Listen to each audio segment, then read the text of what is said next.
Tonight on Comfort Level Podcast, 3 humans, 1 guest, try to read.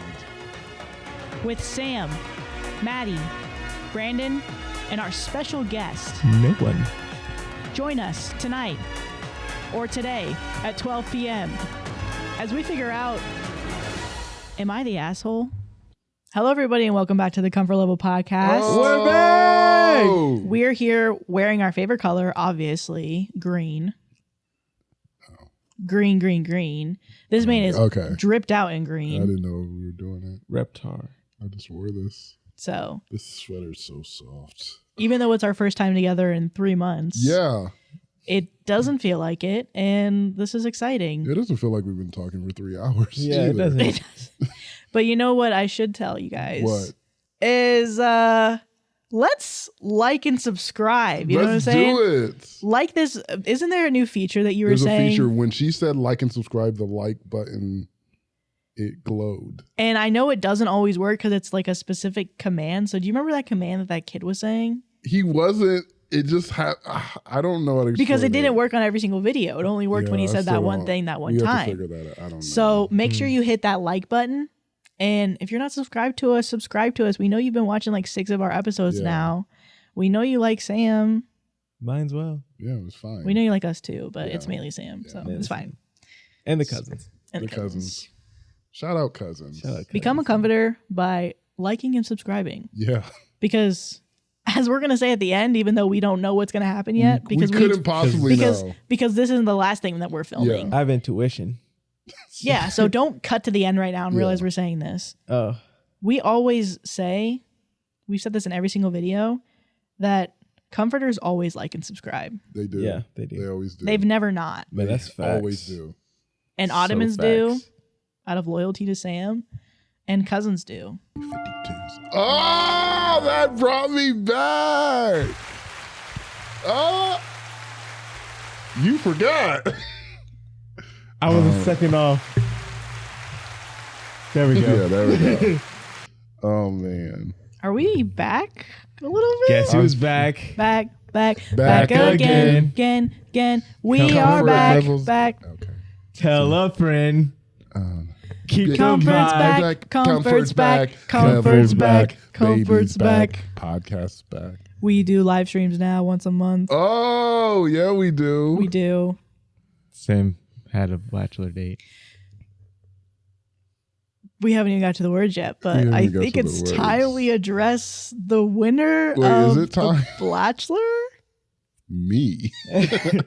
Ivy. Oh, Ivy. You didn't compete.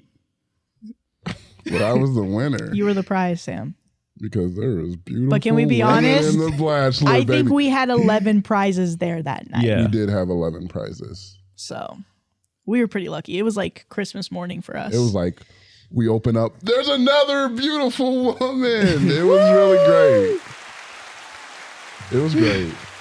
That was really fun, but honestly, it was like super exhausting to It was do. very exhausting. It was tiring. Especially because Brandon's fine because he streams. Shout out, you should watch He's him. He got streams that on Tuesdays and stamina. Sundays. You know that he got that stamina. But On he's TikTok. also an extrovert. And Sam, I would say you're in the middle. Maybe you're an I'm introvert. purely an introvert. I would say I'm an introvert Yeah. too. So the Well- moment those cameras were off, we said, Let's not forget SJ. SJ was carrying me. Like there were SJ so was many putting in moments work. where like my extrovertness was like, and then SJ was like, no, we're gonna whoop whoop whoop, and I was like, He and was like then, an and then she inflatable was like, man. and I was like, SJ, what are we talking about? Whoop whoop whoop, and she's like, and then we were just I don't remember any of vibing. that. I don't remember any Yeah. of that. I feel like you made that up. yeah. No, I feel like it that was- must have happened when the hosts were specifically Oh, on. Yeah, it was Okay. like when you guys were like, off in the other Zoom room, like letting people go. We were like, I was over here like locked in. And I was like,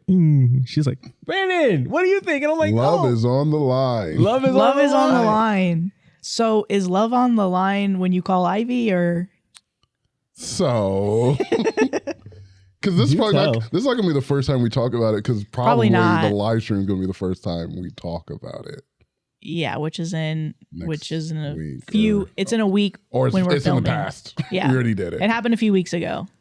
So technically that'll be the most fresh information. This is before then, so it's kind of not. Yay, filming fresh. ahead of time again. Threshold. Yeah, because we can say Blachelor was last year. We're actually we're filming so far. It's actually 2025. Yeah, we actually do get to go 2025. Madi loves to have like time ahead to be ready. No, Ivy's great. We have talked. We've had a call every week. Oh, She's cool. We're flirty, little. Who knows? The future's still yet to be written. Who knows? Because even the whole point of the Blachelor was like more of a fun thing, not actually Sam finding love. Yeah. So I remember when we had asked you, like, how's it going with Ivy? Have you guys talked since the podcast or since the live stream that we did last month? And it was like a week or two later at that point. We were like, how's it going with her? Like, you could probably just talked and that was it. Yeah. And then Sam was like, actually, like, we actually do get along really well. And I was like, wait, what? Because she's funny. She's funny. She seemed funny on the podcast. And she's cute too. Let's just leave it there. That's all I gotta say. She's cute. She's cute or whatever. So I thought that was interesting because it was never as serious as what the Blachelor is. Yeah. It was just supposed to be fun. We get to meet some comforters, a lot of ottomans. And that's what we need. We need more ottomans. We need them to rise up. Actually, you know what I was thinking about? What? I haven't seen you guys since the Blachelor. Just a peek behind the curtains. We're not friends in real life. Like, this is strictly a professional thing. Right. So it's just good to see you guys again. You're my nice. cousin. You can't say that. Yeah, I think, they want to know. They want to know the do they truth. like each other? They're like, no, we don't. But it's just, I'm excited to see you guys. I'm glad. No, he's over here so much I would wish he'd go home. That's how many times he's over here. He'd be over here like, oh, my uncle. And you beat him up and my uncle can't even handle it sometimes. Who's getting booed? Is he getting booed? Yes, boo him. Because why are you hating on your cousin? Because that's my cousin. I can do whatever I want. Very true. Yeah, okay, we're back. No, it feels weird. It feels nice. We were just eating some pizza earlier as we were some breakfast pizza. It was a good pizza. And we were like, oh my God, we're back. Like, Brandon was very nice and kind to set up the set again. So we came back in. We didn't have to do much. Literally nothing. And it was like just weird and surreal to see it because the last time we filmed was last year. And it was just, I don't know, it's been a while. Definitely don't think we're going to take that long of a break in the future. Oh, no. I guess if we do it, we'll just have to post more episodes just to catch up. So. Oh, no. It I was hoping this was a yearly thing that we get this long of a break, but it sounds like no. Well, don't you think it was too long? 3 months was a long time. It was 3 months. That is maybe like a month, Doing but like math, 3 months. That is kind of crazy. Or like a month and a half. Irresponsible of us, actually. We just had summer vacation. Yeah, basically just had summer vacation. This is a new school year. It was winter Is this vacation. season 2? Season 2? We should have seasons, right? Or no? Should we? I mean, but the whole point is we take breaks, so you guys don't think we take breaks. So you guys are always getting content, but should we do maybe we should. Well, I know podcasts do seasons. They just like it's the same thing. Yeah, it's the same thing. They do different sets. That is going to be happening soon. We're going to be moving sets, so that'll be exciting. Oh, we keep every single year. So next year it's going to be at Sam's house because this year it's going to be at my house. I thought we can't talk about like you coming to my house again. Yeah, we can. Ever since somebody stole an important piece off of my car. And important and schmortant. It just makes a loud noise. No, same difference. Same we difference. Can't same difference that Oh, one. your car makes an ungodly loud noise if it's not there. My car sounds like a lawnmower if it's not there. I thought there was something wrong with my I car. think it's just normal things. No, it's... So I put more oil in my car than I needed to, and then I had my brother. That was crazy. Just being a brother where they like yell at you for no reason. They're like, "You're dumb for doing that. Why didn't you check how much oil you had?" And I was like, I don't know what's happening, Nathan. Okay. And he was like, oh, like, just let me do it. And then he was like, yep, somebody took your, your convertible, schmertable. And Catalytic converter. Yeah, somebody took my Cadillac. So I was like, oh my God. When did I get one? Oh, we didn't do our usually the way we start these things. I think you forgot, Madi. But we all praise SJ. Praise SJ. We miss you, SJ. She's still alive. She's still alive. She's very She's much still alive. here. Yeah. She's with us. Yeah, she's with us always. But in a different way. Yeah. On Earth, but like Yeah. As it is on earth heaven. as it is in heaven. Hallowed be SJ's name. Whoa. wait, Thy kingdom come. let's not give Thy will be done, SJ. maybe we should. Okay. My bad. All right, let me give you guys these words. Oh, So we'll be yeah. right back. These words ain't loyal. Like my mom would be like, "Hey, Brandon, come here." I'd be in the other room, and then she'd be like, "Can you give me the remote?" I'm like, "You could have." It was right there. Like I had like 10,000 steps compared to your like 3. I could have. She would have made you like call walk them out like this steps. first story. It actually still hurts. I forgot Maddie. Uses our pain. Yeah, to- Maddie's transition style is like so aggressive. It's aggressive. I'm in the aggressive. conversation with you guys. No, you're not. It's like you're using us. It's like you're not in the conversation. You're just perched on the side of it. Like, when can I use my thing to transition this? Well, to be honest, I thought Brandon was about to transition. I did kind of think he And was, so I was like, well, then it's a perfect time to transition. If I'm thinking somebody else is transitioning and they don't, then I'm about to steal that transition. Yeah. And I'm fine with that because that is like a part of the show. But when you're doing outside the show, like when you're transitioning like our actual conversations, that's where I'm like, Maddie, this is a problem. Like you don't even hear us. You're transitioning us in real conversations. Yeah, it was like when I first got here, I was like, they were talking about something else. And I was like, but did you guys see that I have this pizza, like this next thing that we're going to do? And we're like, Maddie, chill. And you're like, we are going to eat the pizza, We are but gonna eat we the were pizza. literally Just talking about have to something. transition to it. Can Literally we- ruined yeah. everything. She's constantly transitioning. She, like we never stay in anything anymore. Am I the asshole for walking out of an event when my fiance introduced me as a bookkeeper? Yeah, no. Yeah, you are. No. Okay. Because I'm guessing you're a Holy Cans proprietor, and he called you a bookkeeper, and She just makes a lot of money. yeah, you should kind of keep the peace. Okay. Well, Unless are you a librarian? And you're like, I called you a bookkeeper. I'm sorry. I think it's similar. Like, no, I'm a librarian. get it right. Get it right. But it's like I get what you're saying, but Yeah. it's like she's a fiance before her You keep profession. books. She's a fiance before her I like how you two profession. are on two different planets right now.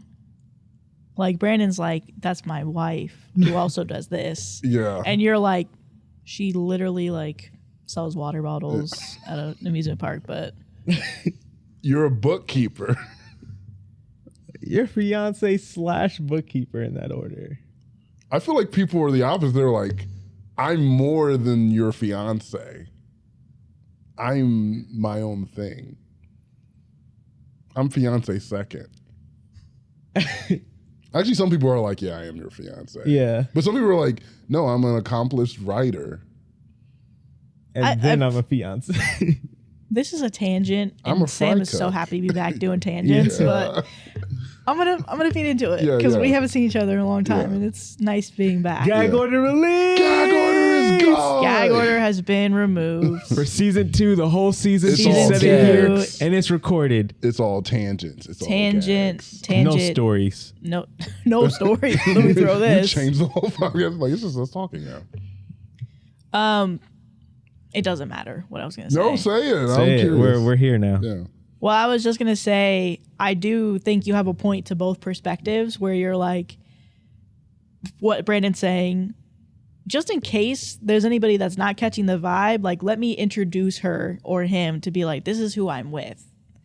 And then it's also like, yes, she does so much more. This is, her career or Right. whatever, but also establishing if there is some sort of interest, potentially being like, yeah, this is my wife. This is, this is my partner. This is who I'm with. And then, you know, she's into bookkeeping. She likes to be on holy cans and. But you're so right. There is like, it's certain situations. Yeah. Where you have to know how to introduce you like. Because we've talked about this between the three of us. Yeah. Where like you're figuring out when you're introducing other people to us, like if you say this is my cousin Brandon, exactly, and this is his girlfriend, Yeah. or is this Madi who's also my friend who happens to they're dating? Yeah, because now the thing I do is I'm like, if someone talks about the podcast, I'm like, oh yeah, I do with my friend and my cousin. I say it like that, and then sometimes I'm like, and they date, but usually I don't say they And date. they kiss. And they like. And my friend and my cousin make out. Puss puss. Puss puss. Shout out Love is Blind Sweden. Am I right, Sam? Puss puss. Puss. America. America.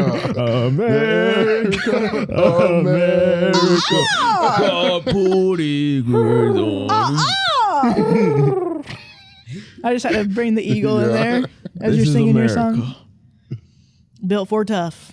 I'm Built mad for that tough. people outside of America think that we only drive trucks. And I'm like, yeah, it's like 40%. But It's there's a lot not of 40%. there's a lot of CRVs in here. I want a sports car. I know, but like people are like, you guys are just like country people who ride trucks all the time, drive trucks. I'm like, that's just my dad. Like that's not me. But I am actually mad. There was like some TikTok I saw where they were talking about why are you have an office job and you have a truck? Like, what are you do? Why do you need a truck? Why are you driving around a truck? They're expensive. Trucks are more expensive than normal cars. And then you're just like hauling for nothing so you can put your briefcase in the truck bed. What are you doing, Brad? It's for the one time every 3 years he helps a friend yeah, move. you help Yeah. move a couch. But I'm like, it's not worth it.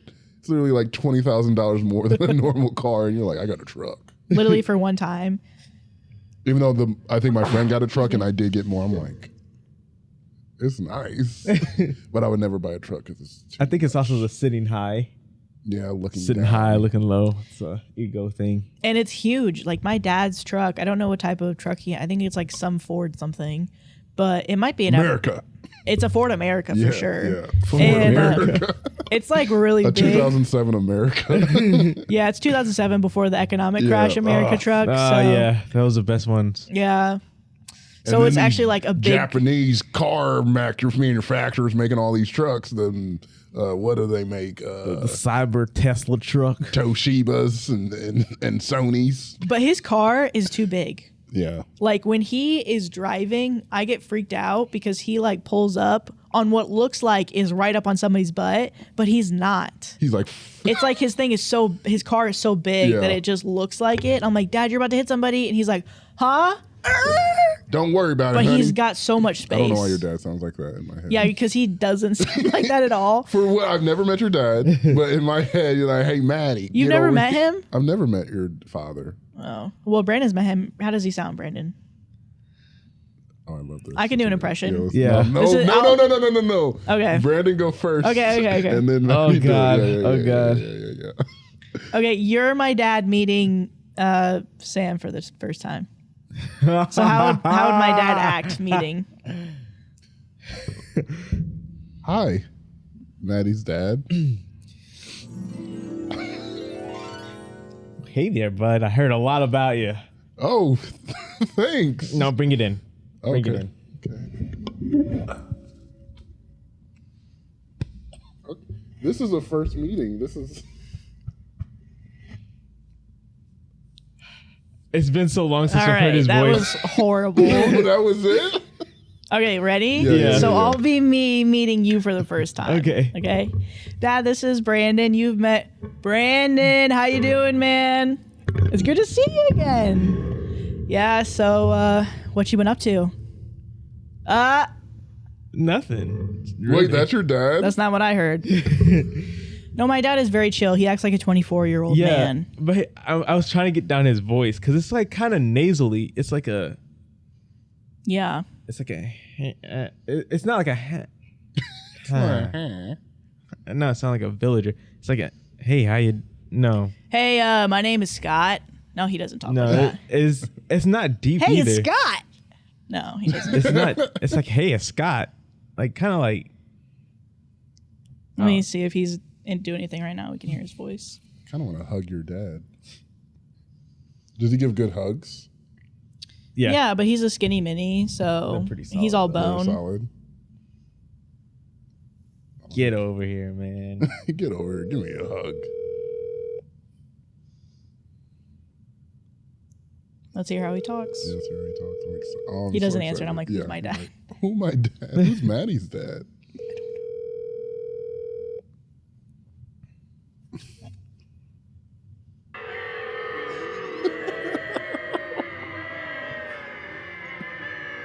When the world needed him most.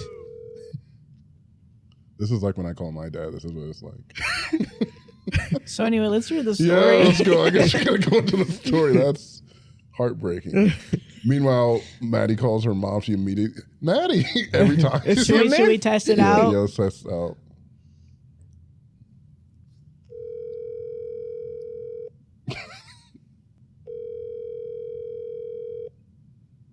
Your call has been forwarded. Oh! Both Let me test my mom. Let's test my parents. We're doing the parents test right now. We're doing anything but reading the story. Just give me the longest episode back. It'll be great. Oh my God. Hello? Oh my gosh, we're doing the parents test, Mom, on the podcast. We're calling our parents and seeing if they answer. You're the first one to answer. She passed with flying colors. I did call my dad and he didn't answer. Hi. Hello? This is the only way we can get. Yeah, I never called my mom. Oh. You just exposed yourself. This is the only way we could get you on the podcast, Mother. Is that it? Is that it? Yeah, this is. I think Maddie said this is the only thing she's willing That's to not do. true. That's not true. What about the cruise, guys? Come on. She doesn't want. It's too It's much. a maybe, but it's too kind much. of yeah. So you just got to come here if you want to be. Please come here to officially be on the podcast. Please. Excuse me, but you guys went to Colorado. How come you can't come to Texas? Nobody wants to go to Texas. All the people from Texas, They're like, whoa, hey, Texas What do we is great. do? nobody wants to go to Nebraska. Where Which is is Nebraska? true. Oh, my mom's calling me. That's Oh. so wrong. Mama G's calling back now. Mama G's feels guilty. Hello? Hello? Mama Hey. G's on the thing. Hey, we're filming right now for the podcast, but we just did a parents test to see if my parents would answer, and neither of my parents were there for me. So Oh, there was a resident in here, so I couldn't be there for you because I was talking to them about their rent going up. So, Did you FaceTime me? wow. Okay, well, at least you called back pretty quickly. Thanks for doing that. okay, all right. So, all right. Is that out? Yeah. Your messages? Should I call my Yes. Okay. Yeah, all right. you got to call your All mom. right, talk to you later. I was gonna Okay. wait till you guys were Bye. both Love done. you. Love you. Bye-bye. Love you. Oh gosh. Bye. Thanks for answering, Mama. No shit. You are welcome. Bye.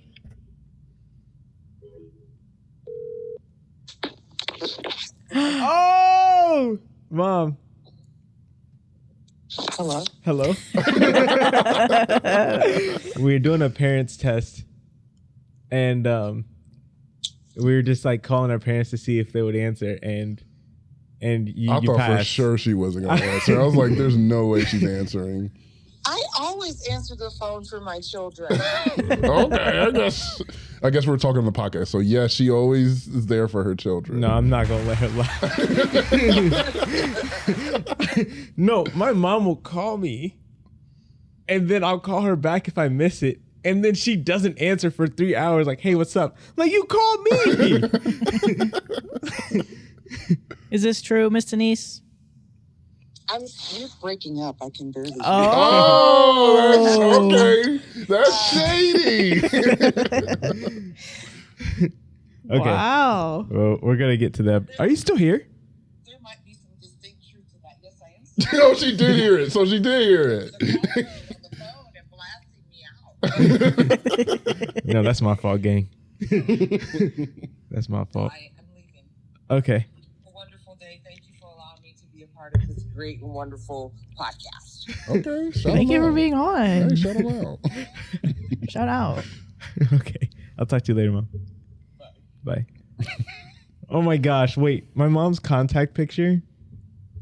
she went on a walk one day. Like she had a mental health day because she is in mental health field. So she took a mental health day. It was like, I'm not going to work, nothing. And she's like, yeah, I went for a walk. And it's like fall. She randomly just sends me a picture of her throwing leaves.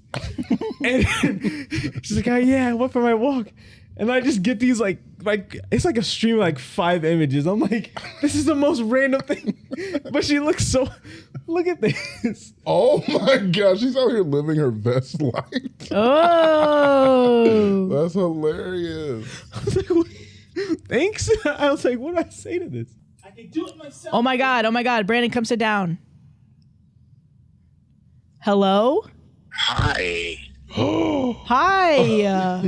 We're What are you filming. doing? We're filming for the podcast right see what I'm now. saying? We were trying to mimic your voice because Sam has never Yeah. met you. So Right. if you were to role play, Brandon's here, Okay. and Hey. how did you like meet Brandon for the first time? Like you saw Brandon, you like introduce yourself. Like what would you say to him? The very first time I met him, Yeah, is this serious or not serious? it's not serious. We know you're 24 years old. Okay. You know, I'm 24 years old. Yeah, you're like, hey man, with your like basketball shorts.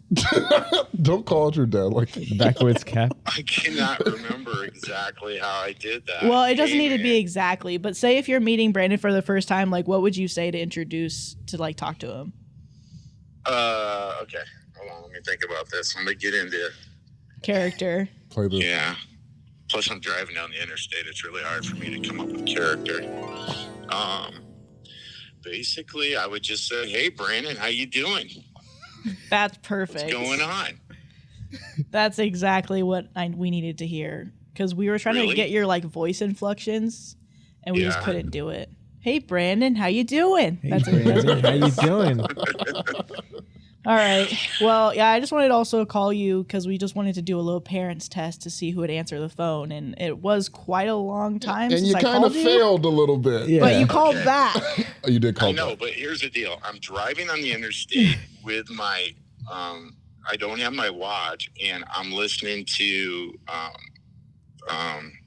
old time radio, Classic. classic radio, whatever it's called. It's No, classic Jack you. Benny show. It's cracking me up, so I just completely forgot about my phone. You're goofing and gaffing around. I was cracking up at this guy. Okay. Okay. I Well, listen up to at old this Jack guy. Benny, and you tell me that isn't funny. It's funny. who? Jack Benny. You don't know Jack Benny? No. Oh my gosh. Okay. Must Well, I be guess I have to his learn thing. about That Jack guy's Benny. a goofball. Yeah, go check out Jack Benny. Okay. Do you know? All right. Well, thanks for answering. We just wanted to say hi. I just like that. Well, have fun at the podcast. Hi, you guys. I love you. I miss you. Love you too. Miss Bye. you Love too. Go get them. Go Bye. blow it up. Bye. Okay, I said I love See ya. you. Huh? It's okay. I said I love you. I think so. I think- I never met him, but I love him. So that's how my dad sounds. I can. So who's closer? I felt like I was closer, but it makes sense that I would be Yeah, a little but- closer. Because I get what you're saying, but you weren't quite getting the name. But I get what you were saying. Yeah. Hey, Brandon, how you doing? He kind of reminds me of. Do you know the comedian Ron Perlman? No. He sounds familiar. He's got like a southern voice, but it's like it's his voice, but no southernness in it. It's like a kind of rasp kind of thing. Mm-hmm. Yeah, it's a good voice. Yeah, it was funny because like I'm listening to my dad like through headphones, so I'm getting a different perspective than I was just talking to him, and I was like, we definitely have an accent. Yeah, I know that, but like in the Midwest, I think a lot of people try to convince themselves, me included, where I'm like, no, like we don't really have one. But no, I say stuff like Southern, even though there's people here talk like this, but this is obviously this is a dialect. but it's not. We're like But we're milder- not. But I feel like I have it We're sometimes. milder versions because like Minnesotans, like people's like it's not. That's their Big. own Oh, thing. How you doing there, Get bro? a big. We're like muted versions of that. Like you come down lower, we're like less How are of you that, but we doing still have it in our voice. Right, right. Because the ope is that. You love a good I ope. love ope, and I'm open all the time. Ope. Because someone's What trying to tell me happened? like, oh, black people don't open. I'm like, Sam's an oper. I be open. I be open like all the He time. be alley open. Yeah. I'm like, oh. Wait, no, there was one thing that happened. I think we were like out somewhere. I think it was at that restaurant. And you said ope, and you're like, I love a good ope. Yeah. And we were like just talking about it. He's like, I use that perfectly. And I was like, he really did, because it made it less awkward, and he just got to do whatever. You just said ope, and it was okay. Because you're like saying that you're there, but you don't have anything to say, but you're like saying that you're like, there. Oh, you missed me there, guy. Hey, guy, you missed me You almost got there. me. Okay. Can we do our jobs? Let's Can get we some do our stories. jobs? I can't believe you guys just called our butt lemon pound cake. I can't recover from this. Center us back in Okay, 72 minutes we're back. later. Wait, we already did the transition for it, right? Yeah, Oh, but it was yeah. like 30 minutes ago. Yeah, it was a long time ago. Where are we at? We're back in the building. Oh, I was off. Dang, I was off. 10, 9, Hey, 8, 7, hey, Uh-huh. 6, bounce it. 5, What? 4, Hey, 3, say what? 2, What? 1. Am I the asshole for walking out of an event when my fiance introduced me as a bookkeeper? I, female 45, have a fiance, male 55, who is a retired military officer. I own a successful company I started 7 years ago, and I have a small staff of 25 people. I worked my way through college, paying as I went. Therefore, I graduated in my early 30s with a double major in accounting and business management. For a little background, I worked hard for my degree and I have zero debt. I know it took me longer than a typical student going full-time to college after high school. I worked full-time to pay as I took classes. I went to junior college first, and then I finished at a 4-year. I took 2 classes per semester for a long time, but I finally made it. I have been teased that junior college isn't the same as going to a 4-year college at a major university. Well, I'm proud to have done both, and I feel the education I've received at a junior college was excellent. I worked as an accountant for some large corporations as well as programming and IT. I started my company doing similar support to large and small companies alike. I have a wonderful staff. I manage the contracts, kickoff meetings, sales and consulting staff. I also do some of the consulting and most of the sales and contracts. My sister is my office manager, and I am so blessed in many ways to have her. I was dating my now fiance before I started my company, and we recently got engaged. Everything seemed to be perfect, except he keeps introducing me as a bookkeeper. No disrespect intended to them or their profession. My issue is that I worked hard to get where I am. I'm an accountant. I graduated with a double degree, and I'm a successful business owner. He could pick almost any other title to introduce me as, but he chooses bookkeeper. I've asked him many times in private to stop calling me a bookkeeper, as it implies to my clients and business associates that he doesn't respect me or what I have accomplished. He said he doesn't see the big deal or the difference and continues to do so. I recently pulled him aside and asked him to just introduce me as a consultant at the event that we're going to. While there, we were talking to a prospective client for my company, and he says, "She's come a long way for a bookkeeper." I know my face had a full blush at that, and I excused myself and I walked away. We had both driven down there, so I got in my car and I went home. We both own our own townhomes. I sent him a text to let him know I was leaving, and I would talk to him later. He thinks I'm overreacting. My family thinks he's a controlling asshole that doesn't respect me or women. I'm not sure what to think. He seems so supportive when we were together, but not when we're around other people. He tends to treat me like a subordinate, nice kid playing with the adults. He does talk down to me in front of my family, but I always assume that he was joking badly. So, am I the asshole for leaving and overreacting? And then there's updates. No. I don't think so. Yeah, no, I don't think you are. I don't have like a big personal experience, but I know like for me, I've had something similar happen, but it was like my mom, she'd be like, so I started off with photography. Like that was my journey. I started off with photography, went to school, got really good at video editing. Now I like doing a plethora of both. But like for a while, my mom would only introduce me to people like if she would see something like, ooh, like, yeah, my son's a photographer. And I'm like, Mom, photography was my first love, but I am much more than a photographer now. Like that's so limiting to what you can pull from. Like people want video editors. They want content creators. I'm all of those. I'm not just a photographer. But yeah, when I told her that, she was like, oh, okay, it makes sense. I didn't necessarily understand your career field. So then she changed and started being like, oh yeah, son can handle like everything creative. And that's just how she does it. But like the fact that the husband didn't change after she's like, yo, That's the big thing. I do this. That's limiting to me this. That's not fair. That's not cool. Because the bad sign to me is that she told him like, hey, I'm an accountant. Can you introduce me as this?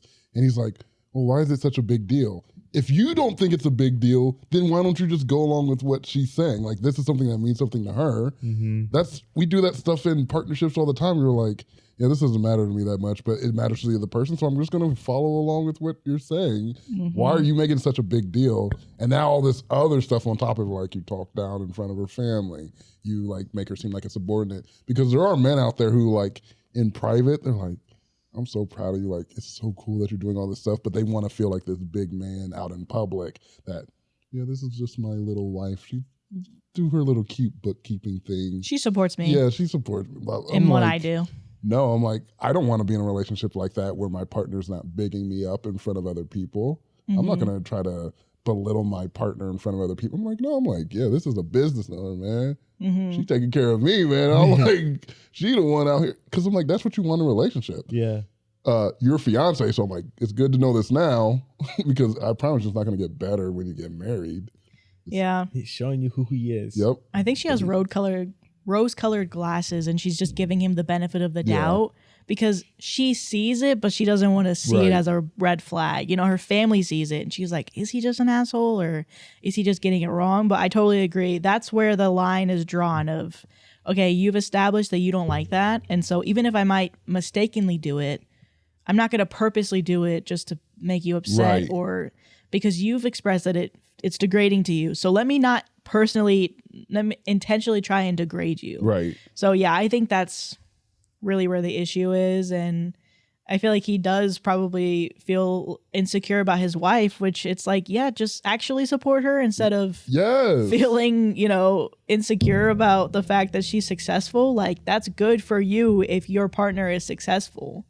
So yeah, just be the same person you are at home. If you're supportive at home, just be supportive outside. Yeah. And I do know some people, because they'll be on the line, because I know a guy whose wife makes like a lot more money than him.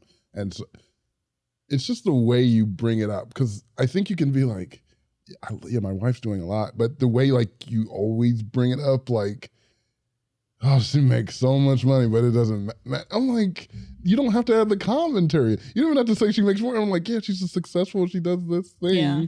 But you can tell people are insecure about it. I'm like, why are you? Well, I think it's just a societal thing. I'm like, we're in this together. I'm like, yeah, you winning is me winning. Yes. That's how I see it. Yeah. I'm like, I don't care. I'm like, I want you to make, I would love to be taken care of. Like, it's that kind of thing where I totally get it is a societal thing. People toxic mindset. Yeah, you're like, oh, why are you? But I'm like, it's fine. The person that you love, the person you chose to spend your life with, they're being successful. That means we're successful. Well, it just makes me think about like patriarchy and how it's women don't realize that they are contributing to or they're a part of patriarchy until later on in life, where they'll look back on things and they're like, oh, I cannot believe I said this, or this is wrong, But I feel like maybe in some circumstances, a lot of men don't realize the negative impacts of patriarchy as well, because it brings like a shame to you that your wife is doing well, because, oh my God, God forbid your woman is better than you. Like, it's like, no. Because it makes you feel bad about yourself. It's so toxic.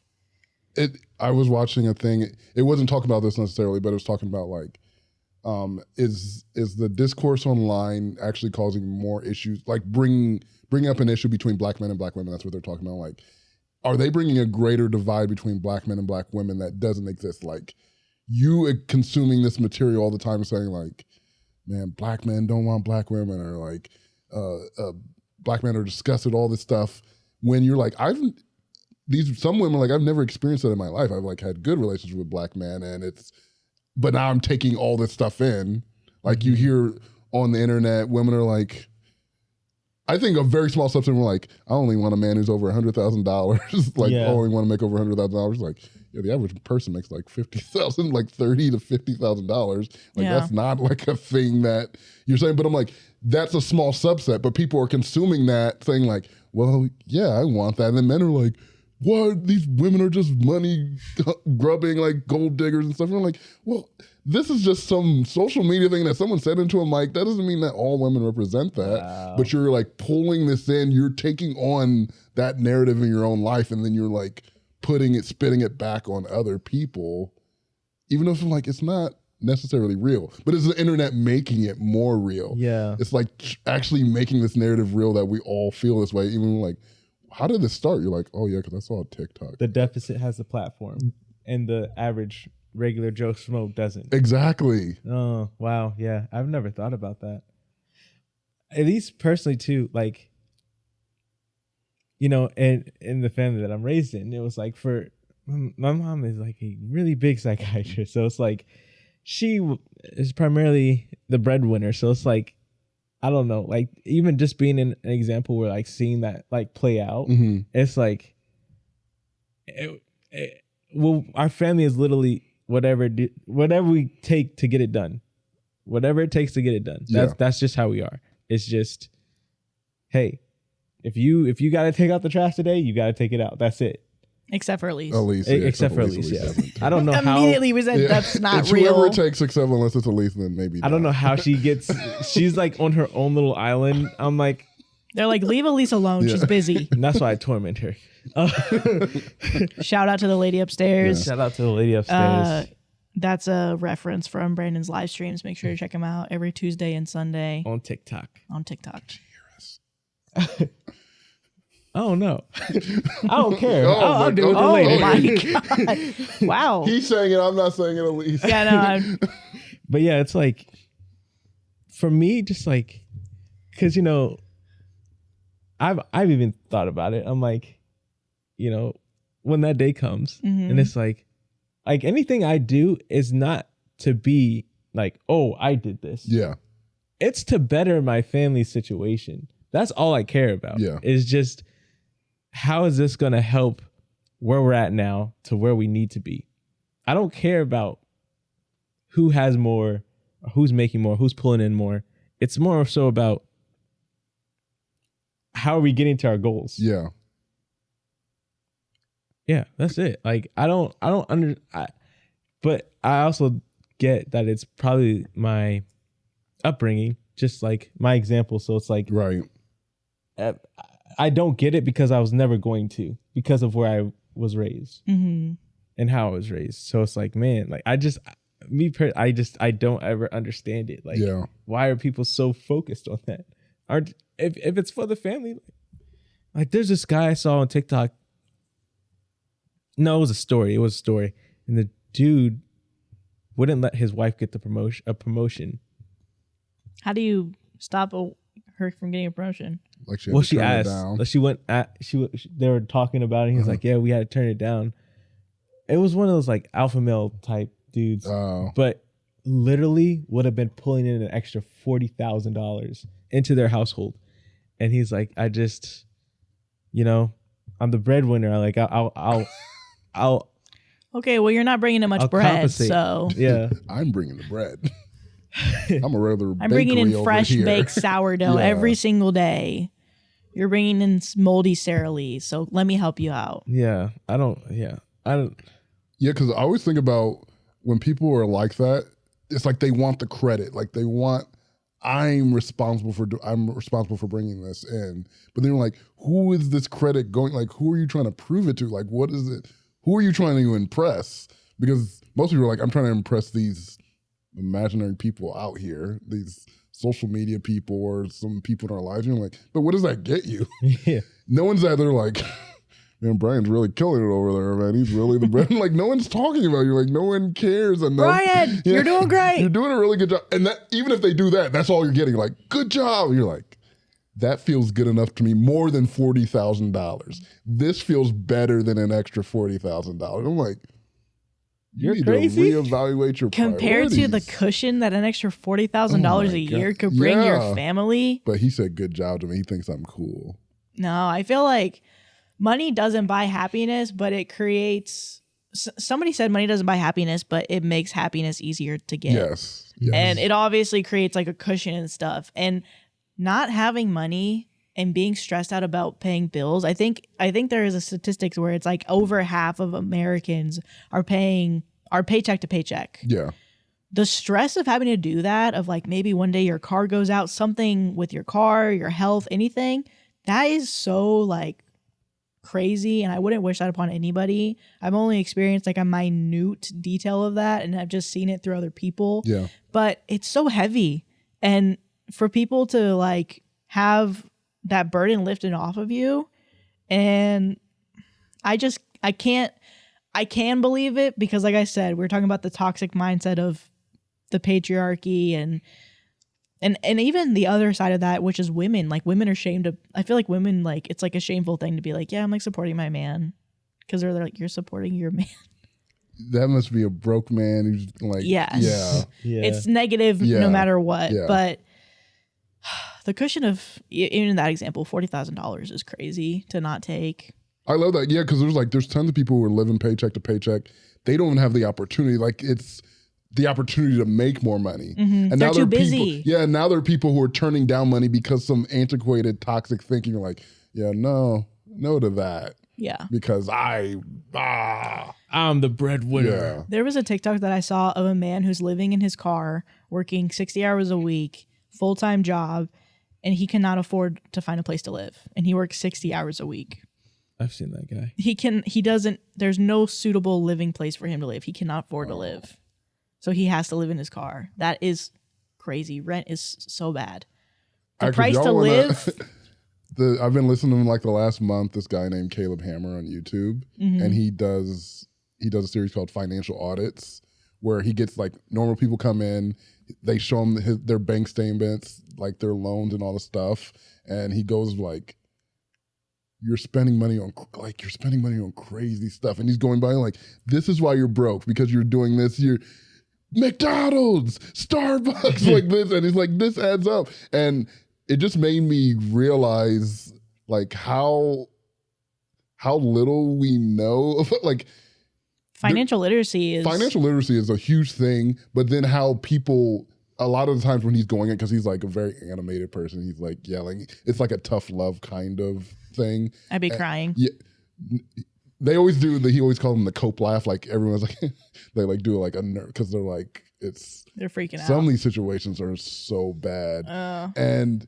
he, like, people don't have this literacy, but the excuses they have on it, where they're like, they use the narratives of these things. They're like, well, because I wasn't taught as a kid to know what to do with my finances, like, this is what I'm doing now. But you're like, well, you're 37 years old. Maybe you can't rely on that as an excuse. Even me watching him do this is like already having me. I'm like been reevaluating my finances. I'm like, oh man, I shouldn't be doing that. I shouldn't be doing. But I'm like, we see this on the internet all the time. There's tools out there. The internet's this horrible and amazing thing that has all these things on it. I'm like, also maybe we should have some initiative with ourselves to like try to make changes and not rely on the things you see on social media all the time. And like, no one taught. They should teach us financial stuff in school. And because they didn't do that, that's why I'm broken $100,000 in debt. You're like, okay, there's a mix. There's a balance between it. Don't know how to take self-accountability at the same time. Yeah. Well, I'll say this, and then we can get to the updates.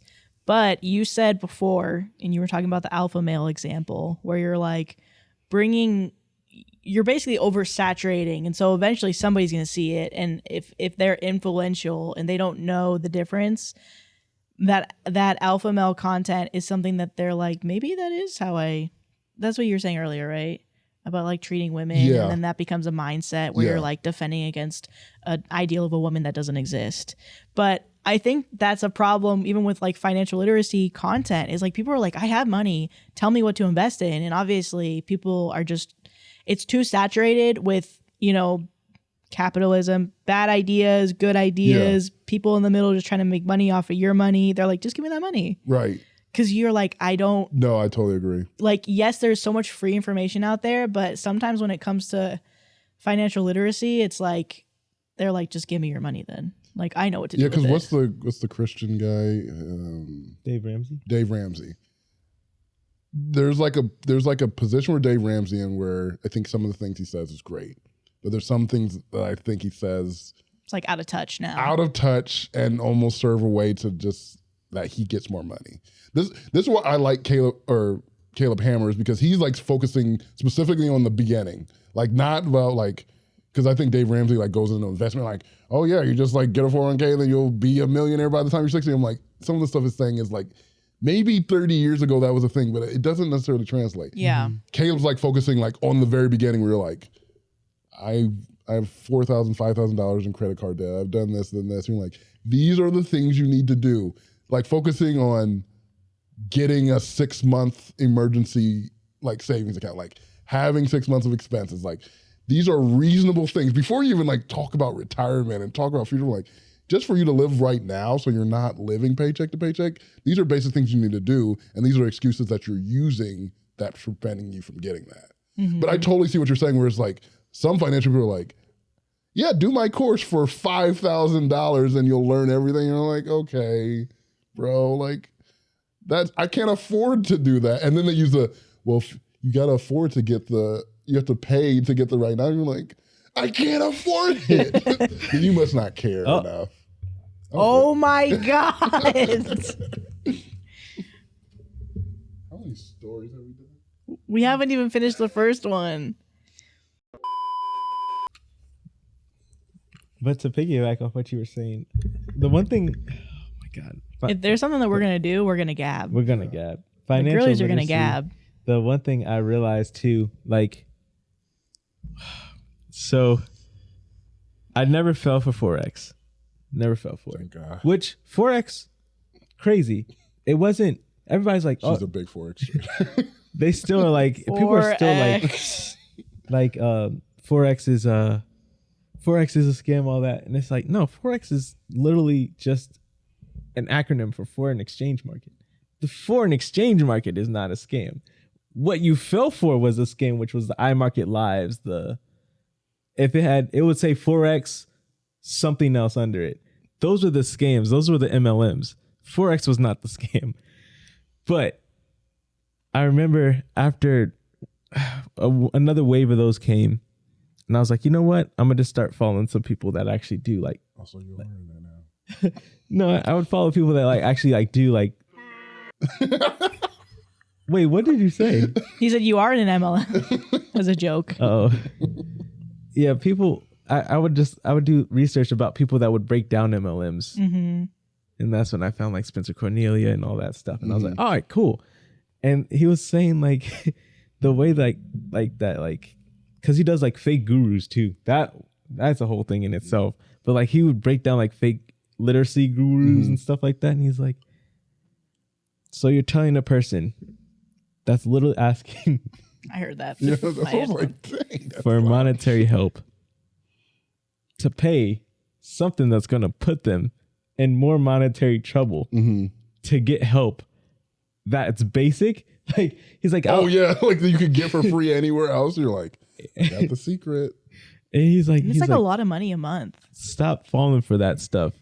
And then he broke down like their whole like formula. They're like, they'll sell you this, they'll show you yourself, then they'll say this course is not that much. It's an investment that's going to make you rich, but you're not.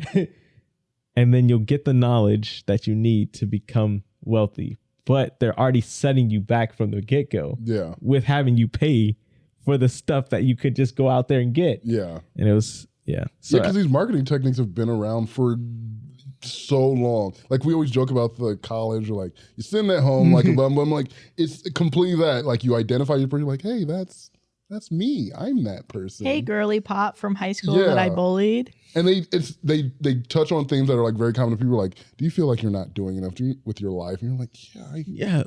Because a lot of people feel like that. Like that's a normal thing. You're like, do you not have enough money to realize? You're like, yeah, I don't have enough money. You're like, then here's the answer. Do you want free time? Yeah, people want that answer. They want it to be easy. When like reality, you're like, no, it's actually kind of sucks. It's like a lot of hard work or you get lucky. And yeah, sometimes a little bit of luck too. Like it's unfortunately life isn't that easy. Oh my God, I wish. But we all want an easy button. An easy button is great. We should get an easy button. That was easy. I don't know what we would use it for. Okay, so getting to updates. This is exciting of the first story. Okay, so update number 1. I had a conversation with him after a few days. He feels like I'm lucky to have him, and I need to listen to his advice more and not overreact. The attitude, along with reading everyone else's replies, thanks by the way, I called it off. I need someone who is proud of me and is caring. My family responded by buying champagne. And then edit number 2, had another conversation with the ex-fiance. Now that I had time to get my emotions under control, he was willing to let it go. I laughed and told him that I'm fine, and so are my emotions. Willing to let it go? Like, what are you talking about? I'll let you be fine with it. I told him about the post and that he should read the replies. Let's just say that he wasn't happy. I did say no name was used, just me, I, and he. Here is the total shocking part. He wanted to know what I was going to give him for his help with my company. After the shock wore off, I handed him $1 and I walked away. Yes. Told the family and my brothers wanted to pay him a visit. I told them that I handled it and I gave him $1. We all laughed and went to the store and got more champagne. Oh my God. Hey. God, I love my family. I don't know if I want to root for them. These sound like rich people. And I'm like, how rich are these people? Yeah, champagne by the Champagne bottle. Yeah, all like, the time. More champagne. I'm like, we drinking Welch's over here. And Welch's is good. It is good, but these people drinking champagne to celebrate. But can we say Twice? after the first Yeah, twice. story, we finally got the first story. Yeah. 6 years later, like this next story. Oh my God. She's standing on business. She's standing on Business. I'm standing on business. I'm standing on business. What? Business. What? Standing on who? Ooh, On business. on busyness. On business. On business. Are you laughing about what you made me say the other day? I had her practice some buttons. I had her say it's cold as fuck out here, boy. What? It cold as fuck out here, boy. It cold as fuck out here, boy.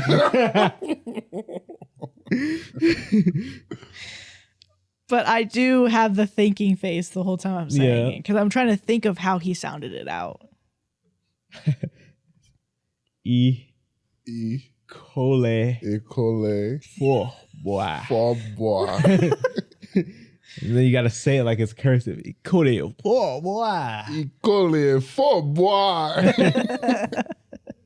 Why does it sound like you're learning it? I am. You sound like you're learning it. Caribbean a little bit. I am.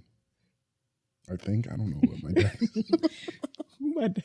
Actually, if we're talking about things that you guys should talk, you guys have like couple things that you do that I think are cute. Maddie just told me about your Love is Blind. Poos.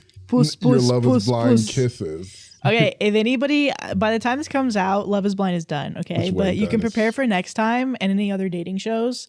So what me and Brandon did is every single time the couples met, and honestly every single time the couples kissed, we would reenact their kiss to be like, okay, how long is their relationship gonna last? So like if they're giving a peck, we're giving a peck back. And we're like, oof, I don't know about that. Or if it's like a passionate kiss, it's like, okay that's good. This is, Stuff like that. A great idea.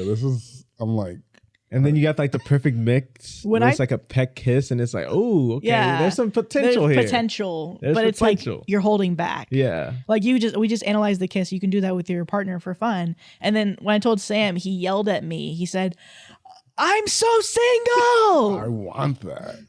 I need that. My ex-husband, who cheated on me with my sister, emailed me after 6 years. Did we do something like this before? I don't feel like it, man. Okay, good. Because it's like some of them blend so much. Yeah. I, 33 female, met my ex-husband, Dan, 40 female, almost 15 years ago at a restaurant when I was celebrating my 18th birthday. He was really nice, charming, and mature. He made me feel loved and special. For some context, I grew up in a dysfunctional family. My mom and dad used to always fight.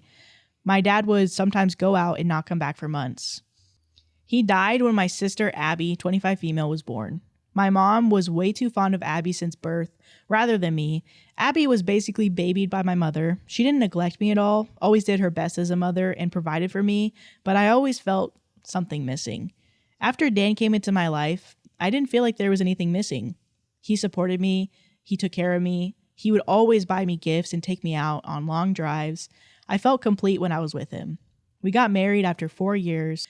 I wanted to start a family right away, but Dan encouraged me to do my master's and help me build my career. He wanted us to be in a stable position financially before we start thinking about kids. Seriously, he was the best guy I could ever ask for. After 5 years of being happily married, I discovered that my husband was cheating on me with Abby. I discovered the affair when my husband made an excuse that he'll go out of town for a week, but he stayed in town and he booked a hotel room where he and Abby can have sex. Wow. This has been going on. This has been going on for 6 months behind my back. I was really devastated. Abby and I were close growing up. I loved her and I cared for her. How could she do this to me? After the D-Day, Dan and I had a fight, and I asked how he could do this to me. That too, with my sister who just turned 19. Oh. He said he didn't love me anymore, that I don't give him enough attention, that I'm not the same girl he fell in love with. Between this mess, I discovered that I was pregnant. But due to the stress, I lost the baby. Oh. He didn't even care to visit me at the hospital when I lost our child. He was having a weekend getaway with my sister. I should have seen the signs. Abby would always be really touchy with Dan. Dan would always stare at her.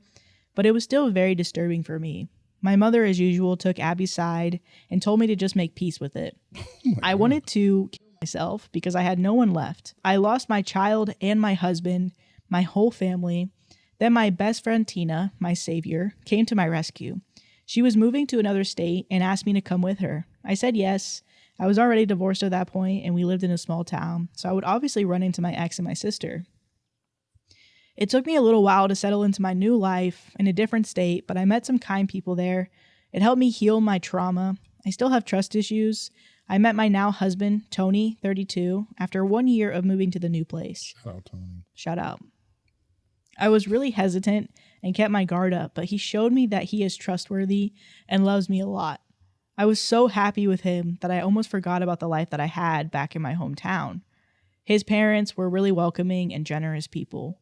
We got married a year ago, and I'm now pregnant with our first child. Yesterday, I got an email from my ex, Dan. It just brought back all the memories. Oh, no. I'm just paraphrasing his email, but he mentioned that he misses me. He tried to find me, but couldn't. He's very miserable with my sister, that she's dumb and doesn't care about him like I do. I used to bake him a cake and throw him birthday parties, but Abby only texted him happy birthday and didn't even bother to buy him a cake. Plus, she's very rude and she doesn't respect him. She's always at the bar with her friends. He also mentioned that she cheated on him 5 times already. The last affair... 5 times is wild. The last affair was with his cousin. Our mother doesn't stop her. He will soon file for divorce, but lately he's been missing me a lot. He wants us to try again as a couple.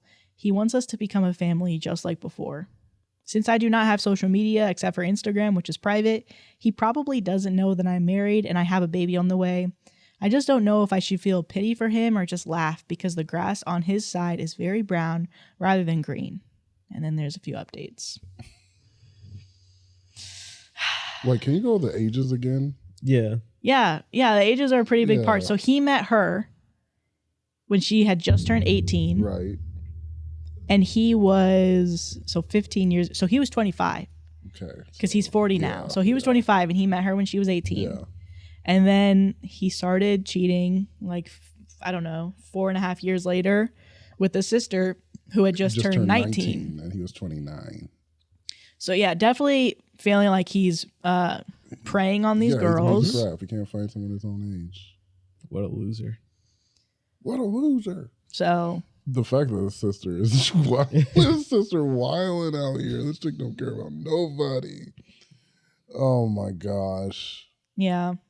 That was literally the thing that stuck out to me though when I read it though was the ages. I was like, okay, so he got you right out of high school. Yeah. He's going after your family. He's just like, yeah. And then the next one is your mom. Yeah. Well, she's too old. She's too old. True. The mom's way too old. Unless he started with the mom when she was 19. So I wonder if it's like the Leonardo DiCaprio thing. Like once she hit 24, he was like, I'm out of here.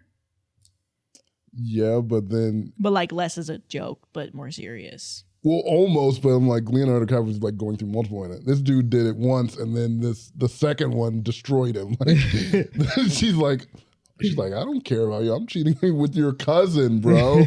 Yeah, it's funny that she wants sympathy from there's karma in the that. ex. Yeah. And it's like, yeah, like let her cheat on you. I don't care. Yeah. You cheated I don't care on about her me. either. And you're like, it sucks when people cheat on you. You're like, yeah, I know. He's like, I can't believe I did that to you. It really hurt my feelings when she cheated. That really hurt my feelings that she cheated on me. I can't believe I did that to you. But anyway, can you have sympathy for me? Because can we get back together? Can we try it again? What about the mom? The mom has a golden child. Actually, the person this reminds me of is that story we did with the wedding dress. Yeah. Where she wanted to let the sister wear the wedding dress and the parents were just supporting it. It's like this mom's like, yeah, I guess she can't do wrong. Yeah, she took your husband and then she cheats. I'm okay with the mom being okay with the cheating on the husband because I'm like, I'm going to support my kid. You're going to support your kid against your other kid? No, I'm not. No, I didn't support that one. But after the sister got with the husband and then cheated on him 5 times, I'm like, and he's like, hey, mother-in-law, can you stop her? She's like, no, I set up every single date. Yeah, why would I? She's hooking them up. She's like karma. Yeah. Karma is your mother-in-law. Well, the thing is, what should you do in the situation? There's like, I think I always lean towards, I'm living good. I'm not even going to say that. I'm not even going to respond. But I do like, I'm not against people responding in this situation. The human response is to get back into it. Be like, I'm not interested, but. My response is to type an email that says, read at blank, blank, blank. Whatever time you read it. And then just send that. Leave them on Reddit. The email is acknowledged. Insane. Quick response on the email. Yeah. Got it. Got it is crazy. Because I think I feel like I'm coming from the perspective of somebody who is obviously a voyeur, has a voyeuristic view. So I'm curious. I'm like, of course. Get back and forth with this guy. But I guess I should come from her perspective where she's saying, I have a great life. I didn't even remember this guy until he reached out to me. Then yes, I totally get why she wouldn't want to respond at all. But I think the best thing, don't respond. Probably, don't respond. It's nice. Because I think everyone wants the feeling of not responding, but I still want to know how they're feeling about that. Like that's the bad one. Like, I don't want to respond, but I want to know what you feel like with me not responding. Exactly. That's why people respond, because they need to know. And that means there's still a little thing there. So you should be like, don't respond, but also, do I have a friend who lives there that tells me like is he going crazy? She left everybody, right? I would call my sister up. I'm like, hey, what's going on? She doesn't talk to her sister. Like, hey, I know it's been a while since you cheated. I hate you. So how's Dan? Dan's like, you remember the how's my sloppy seconds? Yeah. Sis? Oh, that is always a good comeback. That's always a good comeback. I want to hear the update. So, update is, I just wanted to say thanks to all who messaged me and showed support. I've decided to send him an email and be done with it. It goes like this. Dan, I'm so sorry to hear that you're suffering, but there is no way I would be with you. Yes, there was a time when I used to be that girl who would have taken you in a heartbeat, but that girl is not there anymore. That girl has died the day that I had a miscarriage, and you were somewhere shacking up with my sister. I called you, but you never picked up. I'm married to a wonderful man who loves me and cherishes me. I'm also pregnant with our first child. I'm beginning this new chapter of my life with someone I love and care deeply about. So please do not contact me ever again.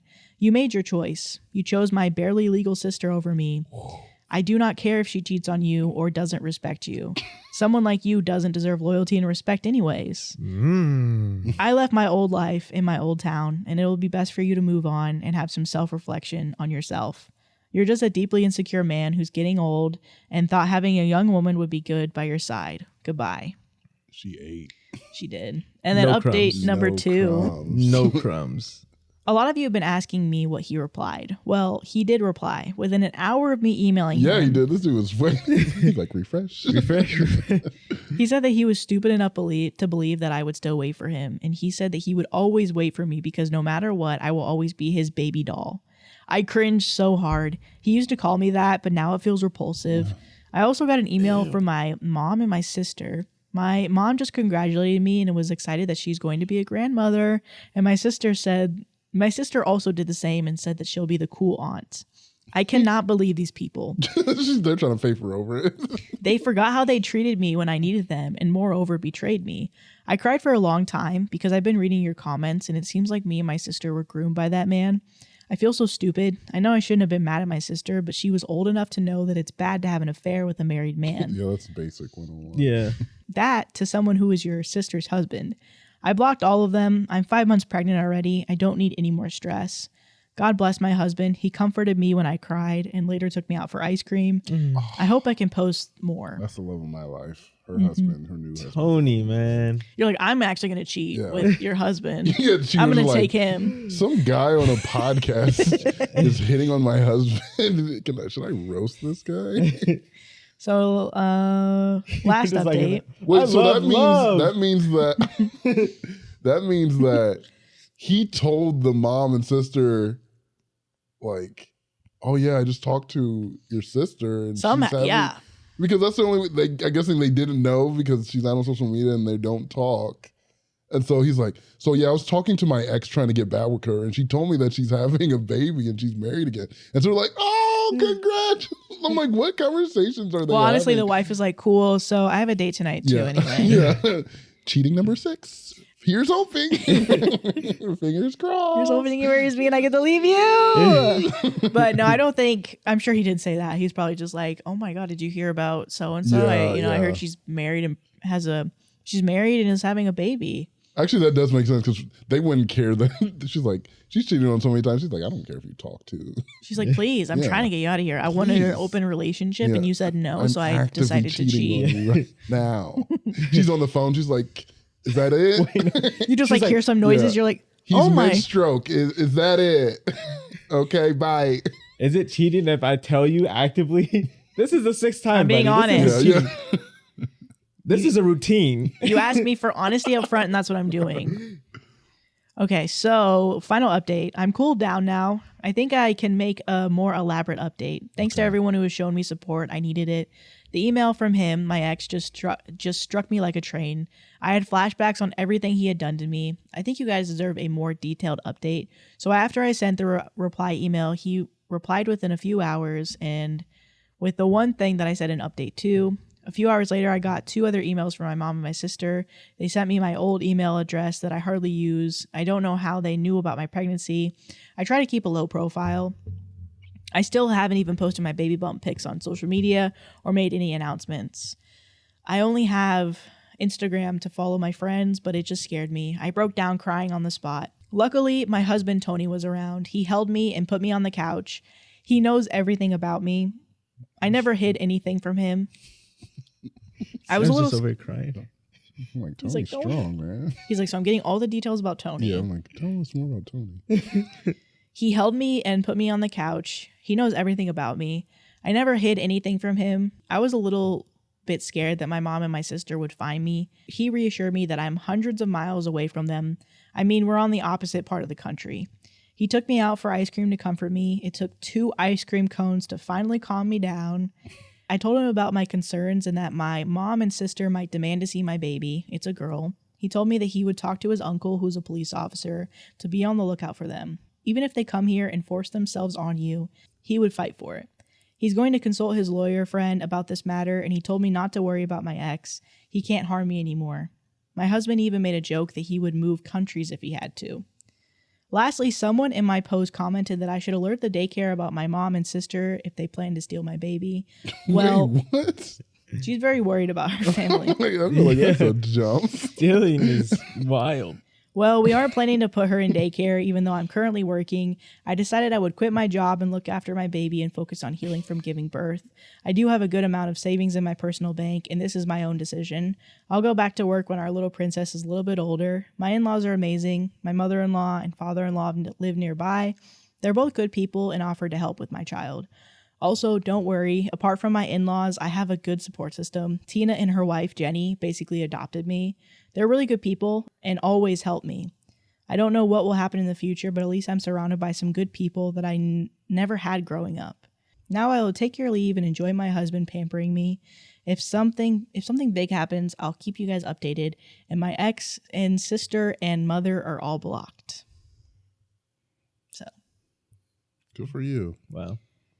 I still think the kidnapping thing was a little wild. A little much. Yeah, it makes me wonder like why she's so worried about them coming in contact. Because I do understand to a certain extent, like people, grandparents, if they're not seeing their grandchildren, they do have something called like grandparents' rights, but that's as much as I know about it. Grandparents' rights? Yeah, I think you can potentially sue for grandparents' rights in some What states. is that? Like, what are grandparents? What right do they have?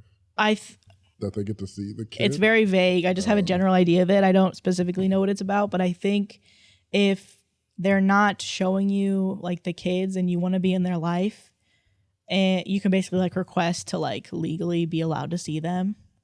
And like, I think you can like, I think if you win, you could just basically have like a court ordered time with them. Interesting. Yeah. That seems crazy. Yeah. Grandparent rights. Under the Nebraska. Should I say Nebraska? Under Nebraska. Under the Midwestern state. Well, I said Nebraska earlier this episode. So. Nebraska Under the sometime. Nebraska grandparent visitation statuses. Oh my God. A court is without authority to order grandparent visitation. So I guess here they can't do it. Mm.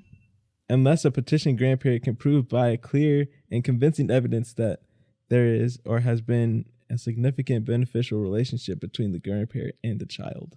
Yeah. So it's like, it's possible, but you have to fight for it, and you have to be like, it's going to be a clear impact if I'm not in their life. Right.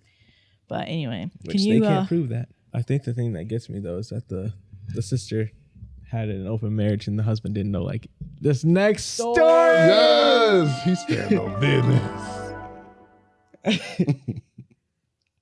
Am I the asshole for suggesting an open marriage since my husband won't have sex and begs me not to divorce him? I think it's okay. I think it's okay to suggest. I want to know why the husband doesn't want to have sex. Yeah. But I feel like, that's okay. Because, based on the title, it's like, okay, well, I would like to have sex, and if you don't want to have sex with me, then can we have sex with other people? I'll have sex in another way. Am I the asshole for suggesting an open marriage since my husband won't have sex and begs me not to divorce him? My husband, 48 male, and I, 46 female, have been married for well over 20 years. Our youngest left the house 8 months ago, so it's just the two of us left. I would have expected our sex drive to get better. I don't have a high sex drive, but once or twice a week is good with me. I haven't had sex for 6 to 7 months. I've spoken to my husband about this, but he usually doesn't want to do any actual physical sexual activity. He asked me for a blowjob, but he doesn't want to give anything. Throughout our marriage, it was fine, but the last few months have just consisted of this. I've spoken to him multiple times about this, and the only thing he said is that he's tired and that he just doesn't feel up for it. It ruined my self-esteem. I'm getting older, and I don't look the same as I did. I finally got fed up about this. I was honest, and I told him that this is ruining my self-esteem and making me insecure about myself and my age, and he didn't even care.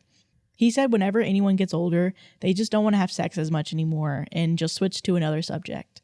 After so many attempts of trying to speak to him about this and him just brushing it off, I brought up divorce, and he begged me not to even bring it up, that he needs me in his life, and we've been together for this long, and there's no point in divorce. I told him that he can't just leave me around with no intimacy and expect me to just be fine with it. I finally brought up the idea of an open marriage, and he immediately refused. He told me that he couldn't ever see me with another man. It was back and forth until I just gave up. I don't know if I was a horrible person for even bringing this up, but I feel miserable here. Am I the asshole? Is this an object? Does he have a blow-up doll in his house? that's also probably is a maid and a cook for him. Like, I don't think he sees his wife as a person because she tells him her feelings, Right. and he's like, I don't care. I don't care. But like, I'm kind of horny. Can you like do something to me? Like, it's just him. I can't imagine having a relationship like that where it's just so one-sided and unfair. Yeah. Consistently for like years and years and years and years. Well, is it long term that it's been like this, or was it only in this last 6 to 7 months where she hasn't had sex that it's been like? Because she was like, oh, it's kind of been like this over the course, but she said throughout our marriage. Okay. She said throughout our marriage it was fine, but these last few months have just consisted of this. So I wonder if it was probably sprinkled in of like, maybe he's getting like he's having more orgasms than her, like a lot more. And maybe every once in a while they would have sex, and as just time has gone on, they're just having less sex. But now, like, like frequently, recently, that's all that it's been. Like, he just is like, no, I'm too tired. Yeah, because I'm like, I never want to be like, oh, get divorced, especially after that long. I'm like, I don't want to propose divorce. But I also don't think if you can't have a conversation where both of us can come back from the conversation, like both being satisfied with what we want, because he doesn't want to talk about it. I'm like, we need to talk about this. Like, sex is an important part of a relationship. So if I can't talk to you like why you don't want to have sex, it I think it's like always kind of a little bit on the line where like sex is a right in the relationship, because I don't think anyone has a right to anyone's body. But I'm like, when you've been doing it and then there's an absence of it in your marriage, you're like, this speaks to something that should be discussed more. And it is a way to be intimate with each other in a way. And like, you taking it away and then not giving me any recourse to have this is like, that's something I need and want in my relationship. I should be able to voice that. And him not wanting to like even talk about it or do anything about it, like, that is a problem, bud. Because it's not like he doesn't understand. Like, he is getting his cake and he's eating it too. But is she actually giving him blowjobs? Yeah. Or is he asking for it? She's like, no, because you're not. She's giving blowjobs and she's getting tired of it. Yeah. Because that's all he's willing to do is just receive and not give.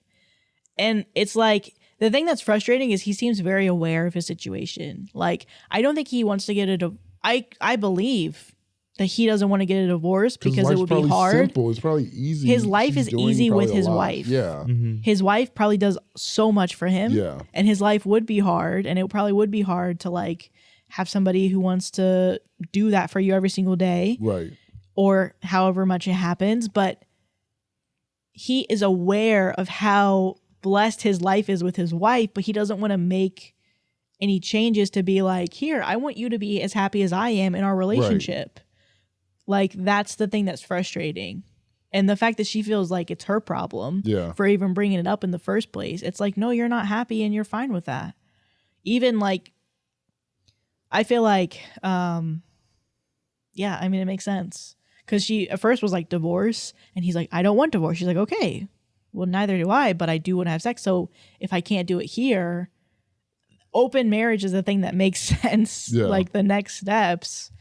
So, yeah, I just don't think he wants to put any effort into it. I think the thing for me, it's like, everybody always has, that one thing in their relationship. You work through it, but like her first jump was divorce is what's getting me too. But it's been happening for years, Brandon. Yeah, it's been happening for years, but what? At least in my mind, it's like, why wouldn't like therapy, like a sex therapist, like let's go get educated. I don't think her first step was divorce. Her first step was trying to talk with him and be like, hey, this is something important to me. True. Because if he's not even willing to have that conversation, you're definitely not getting this man to a sex therapist. Like, that doesn't even seem like a thing he'd be interested in. I think people having these conversations and being met with nothing or changing the subject or I'm tired is like, that is the things that are being done. Like those are the steps being taken. Yeah. And I kind of see your point. You're like, oh, then let's go to, but I'm like, it can be like so much time. You're like, I'm trapped in this. Yeah.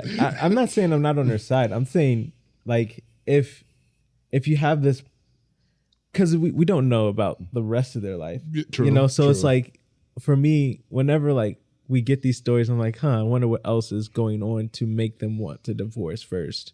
So I'm just like, divorce is probably your best option. But like, I'm like you, I don't like to throw that divorce option like right away. So it's like, man, like, if she's saying divorce, like right after trying to have the conversation, there must have been something else that was going on. Like, it wasn't just the whole sex thing. There's probably other issues that they're not able to work through because he just doesn't want to talk about it.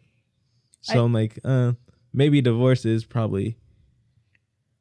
I think that can be true, but I think having a physical relationship is really important in a marriage.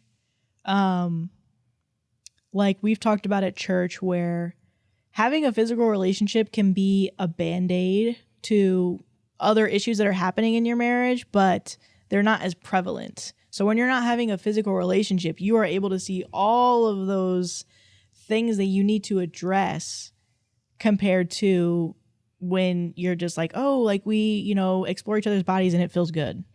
You make me feel good, you know? And so I think another thing to think about, and I'm saying that as if it's a big part of marriage. And I'm saying that to say she thought when her son moved out that it was going to change. So it had been happening for years. It was going to be on. It was going to be on. Let's get it on. And it didn't happen. And so there was probably times for years that she's felt this way, but she's like, okay. It's the kids. the like kids. There's these things like are stopping, preventing this intimacy. She's like, we're busy. Once the kids are gone, You're it'll tired. move back. But then she's like, I've taken out every other possible equation or variable, and yet I'm still not getting the right answer. It's the fact that he doesn't want to do anything with me. And now it's to the point where she's convinced that she is not a valuable person and that she's not beautiful. And I think it could be true that he might not be attracted to her anymore, but I will say, I feel like he'll get the message really quickly if she also were to just pull back. It's like, yeah, let's not have any physical. I'm tired too. So let's not. The only thing that I think almost in this situation, divorce might be better. I don't think open marriage is a solution to this. I don't think it is either. Because I think you having sex with someone else, like you getting that physical connection you're going to want to crave is going to affect your marriage. Mm-hmm. Especially if you've been doing this monogamously the entire time and then you just switch it 20 years in and you're like, okay, I'm just going to have sex. And I'm like, I don't know if you are just going to have sex with that person. I feel like you're going to have sex.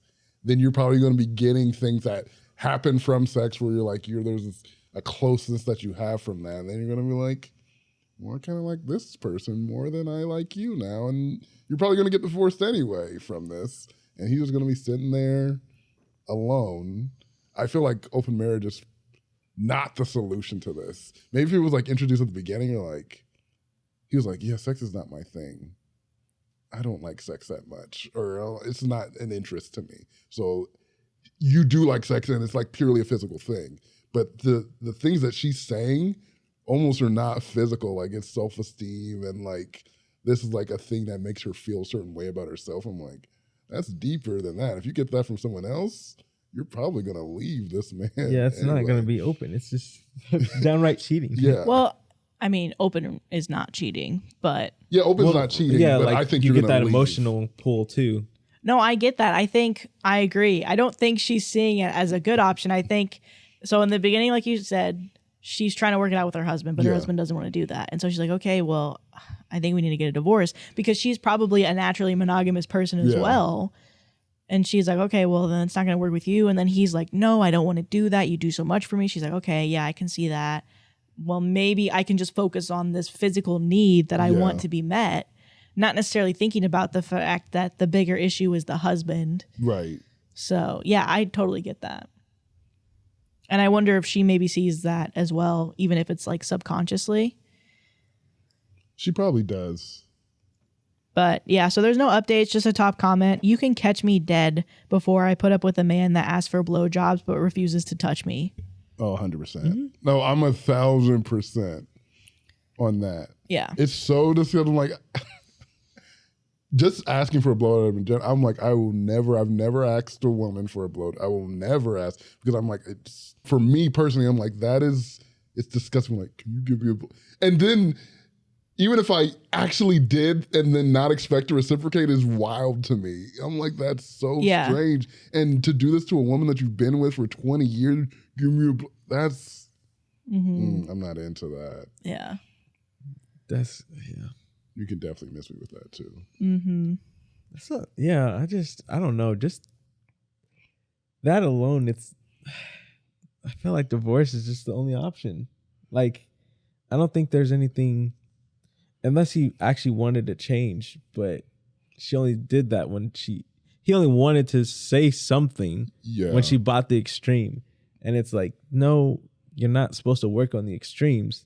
You're just supposed to work, period. Right. So, and even that, he was still pushing it off. Yeah. That was his solution. Her bringing up divorce shouldn't be the moment where you're like, no, like, you're this and that for me. Yeah, I should be able to voice my concerns early and you actually take them seriously. Yeah. Yeah. They need a divorce. But or actually, break up. Like this next story. The blowjob actually is important. I totally forgot that. Yeah. If he was like, he doesn't do anything. He's not asking for sex. He's not initiating or anything. That's different than him saying, well, yeah, sometimes can you give me a blowjob and then not do it. That is different. Because it's different. He's like, oh yeah, I'm just like in a season where I'm like, maybe he has something going on with his own body. He doesn't want to just have any kind of sexual thing. And then I'm like, oh, that's something that we can help you through. Yeah. He's like, oh, but I'll still do blowjobs sometimes. I'm like, okay, you're being selfish then. Like, I feel like what he's asking for is degrading to her. Yes, like you said, it's specifically that not wanting to touch her, the not reciprocating. Yeah, that is where it's becoming degrading.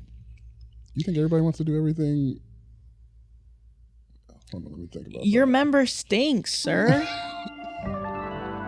Okay, so next story. Would I be the asshole if I break up with my girlfriend when her dad died because of me? What? In the world? Would I be the asshole if I break up with my girlfriend when her dad died because of me? Let's just get right to it. She should break up with you. What? You don't get to do the breakup. So you are the asshole. You're in this for life. Yeah. Unless she breaks up, she has to break up with you. You either got to get married or she has to break up. Yeah, if you kill someone's dad, you have to get married. Yeah. It's that serious. You can't ever break up. You definitely have to get married because then she can't testify against you. Oh my God. You're like, because I did actually commit the crime. Okay, so her 19 dad was my 20 male godfather. When I was 8, I really wanted this brand new toy that my parents wouldn't buy for me. They said it was too expensive. He drove to the mall to go buy it for me and was killed in a car accident on the way back. Oh. I started dating her last year. I thought she was the one for me. This happened when they were young? Mm-hmm. Oh, man. I started dating her last year. I thought she was the one for me. Funny, kind, and someone who I have common interests with. Made me feel really special. But then she cheated on me with another guy. Oh. When I told her that I'm ending it, she just mumbled, "My dad is dead because of you." Oh my God. And now you're leaving me? Oh. It really just rattled me. I don't know what to do about it right now. She said I should be decent enough to give her a second time after the pain that I caused her family. Would I be the asshole for ending our relationship? No! Run! This chick is evil. Run, this chick bro! is crazy. You changed so quick. That is Rightfully such so. a red flag. Run, bro. Yeah, Run! yeah. Don't ever look back.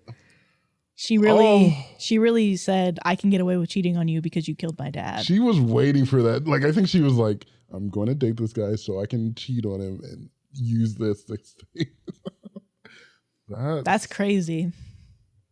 She said, you killed my dad. I'm going to cheat. Oh. So top comment says, not the asshole.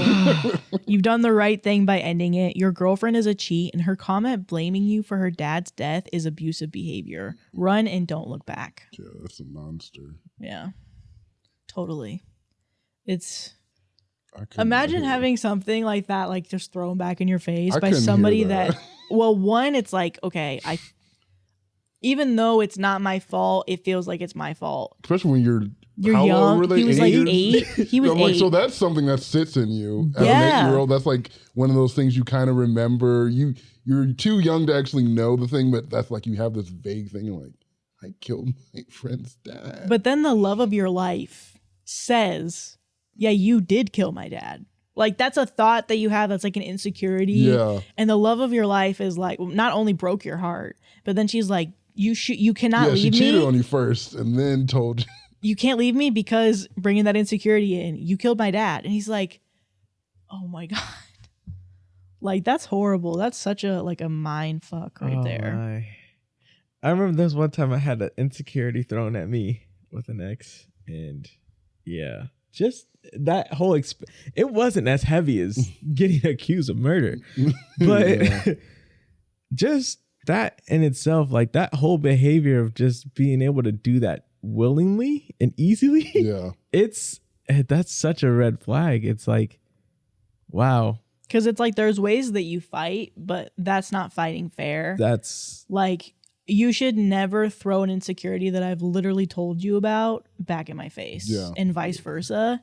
Yeah, because that's where I'm like, I've dated like thankfully only one person like that, where it's like, yeah, I may not be necessarily, actually some women I've been physically scared of, but mostly like I'm not physically scared of a woman, but there's like sometimes when this girl in particular, she would, the way she could talk, I'm like, I just feel like I'm cut up, lacerated from the way she would say stuff to me. And I'm like, some people have that ability to just tear you down and just say the worst thing. You're like, oh, because I think like Kevin Hart had a joke, like the joke was like, you're just talking to your friends.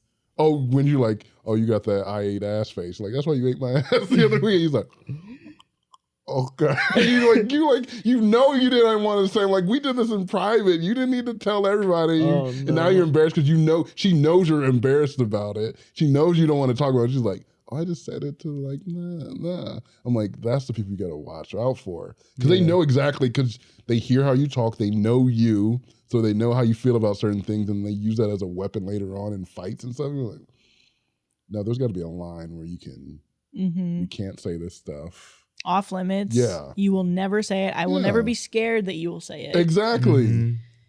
Yeah. That sucks. So that was just... And you never get any booty ate again, I promise. Especially not on vacation. Not on like vacation. this next story. Yay! But that's the only place to do it. With a random person is too. on vacation. Am I the asshole for not telling my girlfriend I was going to break up with her if she went on vacation with male friends? This just makes me think about Love is Blind. Yeah. We're Love is Blind, Gabby Girlies. With Jimmy and Chelsea.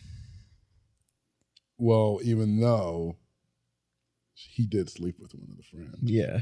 He did, but it was once and it was a long time ago. And I am not on Chelsea's side in that fight in a lot of the relationship. And I don't like Jimmy. I don't like Jimmy either. So actually, I don't really like either of them. I'm not against Jimmy, to be really honest. As a person who's mostly against men in these shows like this, I'm not against Jimmy. I just wish he would be honest. Like, you don't like her. I do wish he would be honest, but I could see, I was telling you when I was talking about like, when he was like, he saw the promised land of breaking up with her, like he saw it. And he's like, he did it. Then he backtracked. And then she pulled him back. And I was like, I could see the hope in his eyes. Like, it's like, I was so close, I could have been done. Mm-hmm. And he got pulled back in. I'm like, this is just a man in trouble. But also you're a grown man, so like, man up.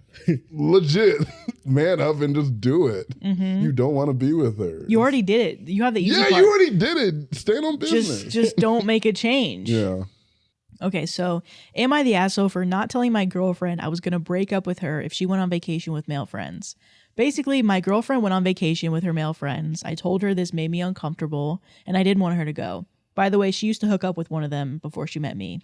She told me that it'd be fine and that they're like brothers to her. I already made the decision. Incest. Okay. I already made the decision to break up with her right then and there, but I wanted to get my stuff from her place before anything, and I figured I should do that while she's gone. I didn't want to break up over text or call, so I waited for her to come back. I picked her up when she came home, dropped her off, and gave her the key to her place and broke up. She started crying, and she figured it was because of the vacation. She keeps saying that nothing happened. I told her that she knew I was uncomfortable with this, and she still went. She mentioned that I should have said that I'd break up with her if she went, and that if she knew that, she never would have gone. I told her that I didn't want to be controlling and threaten her with ending the relationship. We kept going back and forth for a while, and then there's a little edit at the end. So, with that information... Maddie's face is so serious. Because I'm thinking, I have trust in my partner where I'm like, okay, yeah, you had these friends before me. You were in a relationship with them before me, and you're now not in a relationship with them anymore. So why wouldn't I let you go? Unless there's vibes, which that's not, he isn't saying that. But unless there's vibes, that's the only thing where I'm like, okay, I think she likes you still. So I don't know if, also, why am I not going on this vacation with you? I want to go. Yeah, I think that'll be my first thing. Yeah. It's just tough because I think you asked me this 10 years ago. 10 years ago, you asked me? Mm-hmm. I'm like, let her go wherever. It's her friend. Just go with your friend. It's fine. Like, that is controlling that you would say, I'm going to break up with you because of that. Oh, no, but a Sam that knows now. Sam has lived a couple things. There are friendships that are like in a little bit shady. That are like Southern brothers. Yeah. They're like, it's a little bit shady. And it's like the fact that you want to go, it is suspicious. But I'm still leaning more towards like, don't just break up with them, like have a talk or have more evidence of it actually being something that you think it is. Mm-hmm. Because I'm not rocking on the just like, I'm uncomfortable. You need to change like your vacation plans because I'm uncomfortable. Mm-hmm. But also maybe too, I'm like. It's strange though, because it's like at the same time, he didn't threaten that whole I'll break up with you if you do this. He's like, it's uncomfortable. Like he's setting a boundary though too, you know? But is that boundary too much is the question. Well, right? Is it that I think it seemed like he was trying to get a rise out of her by like waiting. Like I kind of see her point where it's not doing it because I get him saying like, oh, it would be controlling if I said I was going to break up with you. But then you're like, I'm uncomfortable. And she's like, it's fine. Don't be worried about it. Don't worry about it. She goes and then comes back. He's like, it's done. It's like if she knew the severity of it, maybe. How do you broach that with I'm like, I'm not threatening you. This is not ultimatum, but like, it's to the point that I want to break up with you if you go out.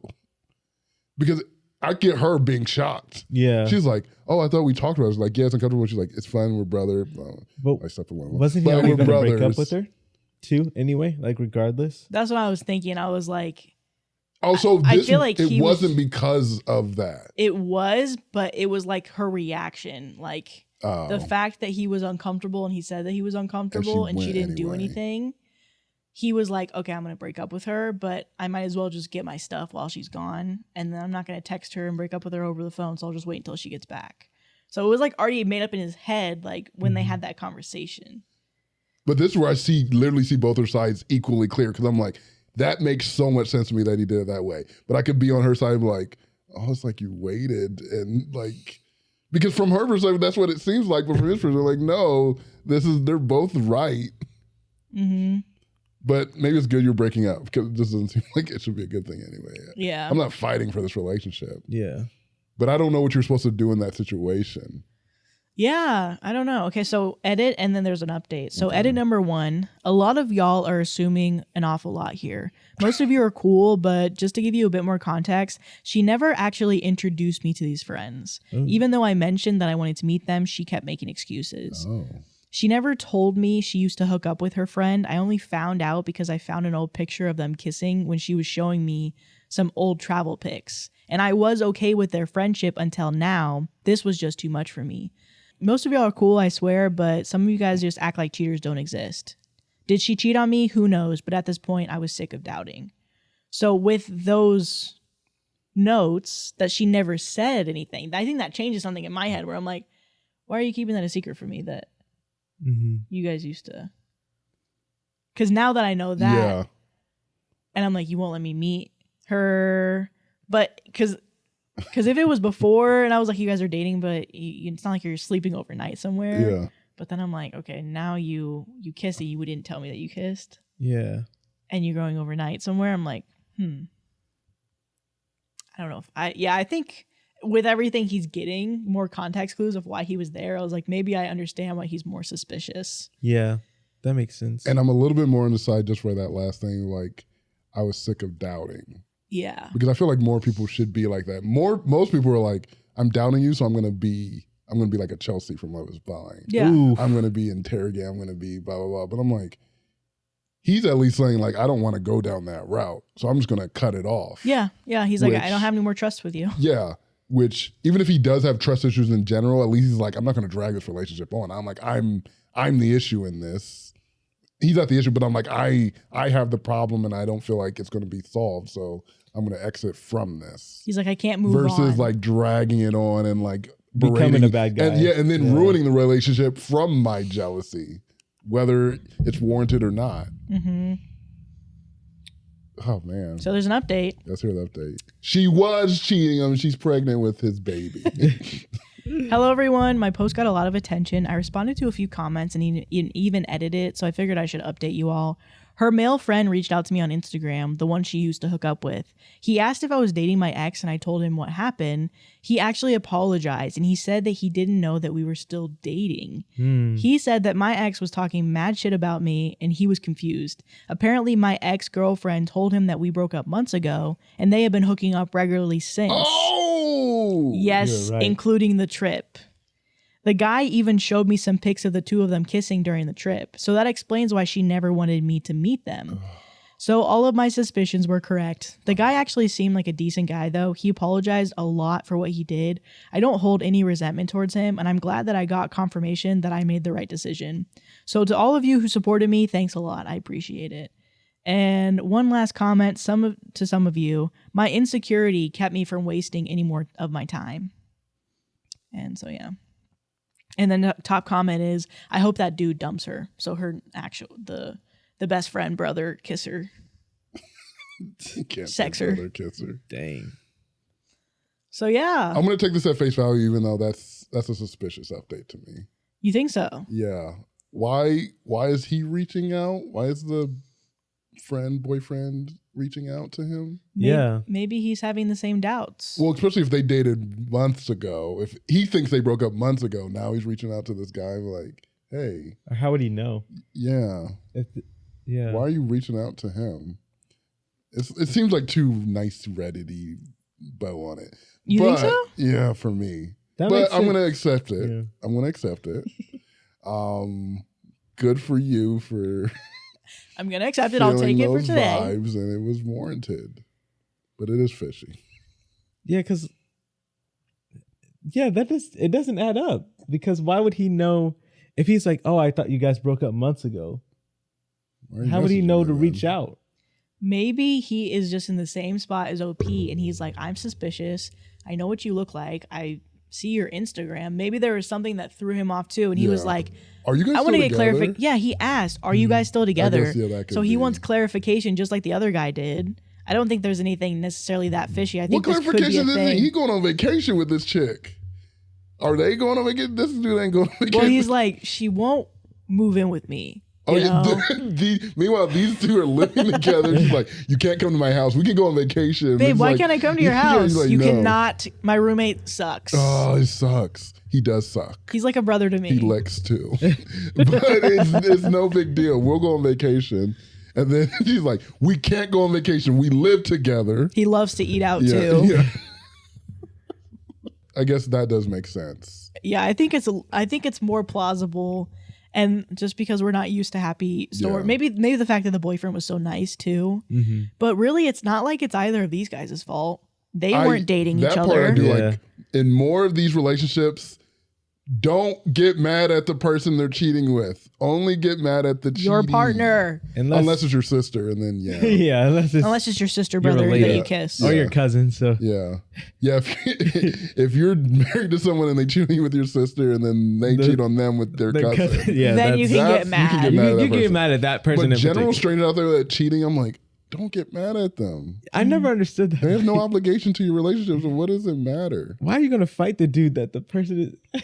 Like, I know you can't fight them, but the person that is on the other side Yeah. had nothing to do with it. I feel like that happens with women so much. Like it'll be like they start degrading the other woman, and it's like, I didn't even know you guys were together. And the men's getting off scot-free. He's like, ah. Yeah, that's the thing You're that always just sitting there frustrates watching me. it happen. He's like, ah. And I guess sometimes the women could know. They're like, I did know about you, but even you're then, a bad person. But even I'm then, not. I'm not as mad. I'm worried on. I should be more mad. Even if I'm mad at you, I should be more mad at him. Right.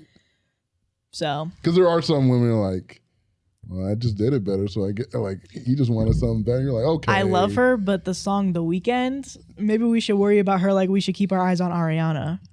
Break up with your boyfriend? No. Yeah, because I'm bored. I think those are fine things to say.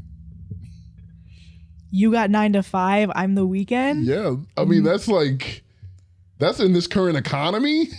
That's how it's got to work. How do you can't afford to have your own man to yourself. I was gonna say, how can you afford to have 2 men or 2 women Well, in this economy? Who was I telling? Oh yeah, I think I was talking to Ivy about this. I was watching some, those, like our relationship's different, like polyamory kind of relationship. Like I see them on Snapchat, but I think they're like on YouTube and stuff. And there's like this, we're like in a polyamory. yeah, like Of there's course. this dude who's with 4 women, and I'm like, first of all, I can never do it, but they all live in the same house and they all have jobs, so I'm like, financially, I get it. Like they got kids, everyone just there's always someone to take care of the kids. They're all working. There's money coming in. I'm like, It's a great gig for the man. I kind of love that financially. But then they talk too much. They're like, oh yeah, we do circles where like every week we all like talk about transgressions in the relationships and who's mad at who. And I'm like, oh my God, I can't. That's What do you crazy. guys think about community living? I Like where like single moms will be like, we're just all gonna move into the same house. It's kind of the same thing with polyamory, but it's like a motherhood friendship. I type love of it. thing. Yeah, that's great. if it's a big house, Yeah. like it gotta be a giant house. Yeah. Like you ain't coming to my house. There ain't being like 5 people in my house living. I'm like, this is too small for us to be doing. You could definitely fit 2 or 3 people in your house. I can, but I have, but it's bad, and I don't like it. Did you 'Cause ever? You need to have like wings. You need to like have there's like a communal space, and then we all have like sections that we can. You have the be East in. Wing. Yeah, Like Yeah. here. this could be. You could have like easily like. There 3 is 4 families people living here. in the house. You, have You families could in have, here. yeah, you could have, you did have families in here at one point. Yeah. People that come to visit. They literally have their own room and Have they their share own a suite. bathroom. See, that's the but life, man. That's what. I love the idea. I don't want to be in it, but I love that for other people. yeah. That's cool for you. Random question. What do you guys think about owning a plot of land Hmm. so big that you and all your friends can build a house on it? Our friends have been talking about that for years. Yeah. I don't think we're ever going to commit to it because we That's all such a also big thing. don't want to stay in Yeah. Nebraska. Everybody Yeah. wants to move to different places. But Josh C., I remember Josh is like, I'm trying to Friend get a of the plot of show. land. Shout out Josh. They're both Josh C's. Josh CR. Yeah. Josh other C is moving to Colorado. He so is we can moving. see him. Yeah. Wow. We're gonna stay at his place next time. Communal living at Give me a Josh's place. shoebox. Why did you say it like that? It's a shoebox. It's so expensive to live in Colorado. I'm like, what's he gonna get there? He's in the shoebox. I mean, my boy got money, but at least the power won't go out. Yeah. But yeah, I don't know. It was random. Any ending gab sesh you want to talk about? Should we talk? Love is blind. Are we gonna all live together? Well, I was thinking we could all get plots of Content land house. and have our own houses, and then it's like we're neighbors. So we just create our own neighborhood. But How friends. far? Neighborhood. How far are they away from each other? Far enough. Far Yeah, enough. okay, far enough. So it's but not it's not like we're too not like far. normal neighborhoods where like No. It's We like got it's like space. my neighborhood, or maybe even further, where it's like everybody's got a good amount of land around not them. any further. Okay, well then make I it need further. we need like gonna be a a 2-minute walk. four-wheel to we 20 drive Okay. 4 wheels to their house. 2016. And it takes a minute in on a four four-wheel. That's fine. My neighborhood in 2016, the old one, when it was like house. Yeah, but that's not a Land. minute. That's a 5-second. House. That's a 5-second 4-wheel. I need a minute 4-wheel. That's a waste of gas Yeah. at that Yeah. point. Just for you on to the get mad and be four-wheel. like, why did we do this? Get in your car. No, I would be happy. I would be more happy than the annoyance of driving the 4-wheel over there. Yeah, that would be fine. Or go kart. Yeah, go-kart, anything. Because I've been thinking about that with like family, like my mom and stuff. Yeah. I think it'd be cool if I didn't have a multi-generational home, which I think that's a really good idea, where she basically has like a little apartment underneath me or I something. would love that. Yeah. She has a house next to me and we just live on the same land, so she's got her own space, but she can come see me whenever she wants and vice versa. I think that's nice because then it's like you're not With me, but you're with me. with me, but you're with me, but you can see me whenever you want. Yeah. And it's not, because isn't there something where the moment that's, I feel like I heard this and it just scared me. I don't think it's actually real. Oh no. But the moment that like a person, like an older person is like on their own and they're not with somebody anymore, like their lifespan goes down dramatically, like being by themselves, being on their own. I don't know if that's real, but I have no idea if that's real. Wow. Our first episode back, and we've been recording for 2 hours and 35 minutes. We missed each other. Just like old times. This is honestly what it used to be. 2 hours and 35-minute recording, and then it would be cut down to like an hour and 30 minutes.